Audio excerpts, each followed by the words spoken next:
Janoza. El suygan taniqli insonni bugun pichoqlab o'ldirib ketishdi.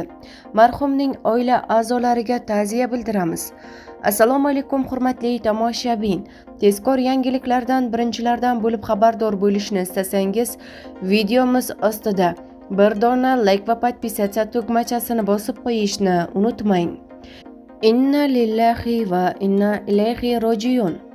O'shda pul almashtirish shoxobchasi egasi pichoqlab o'ldirildi.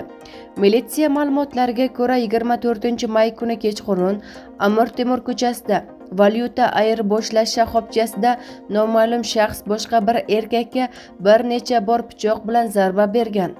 35 yoshli ismi qisqartirilgan Xeyme shifoxonada vafot etgan. 38 yoshli ismi qisqartirilgan Teme qo'lga olingan. Hozirda tergov harakatlari olib borilmoqda, deyiladi xabarda.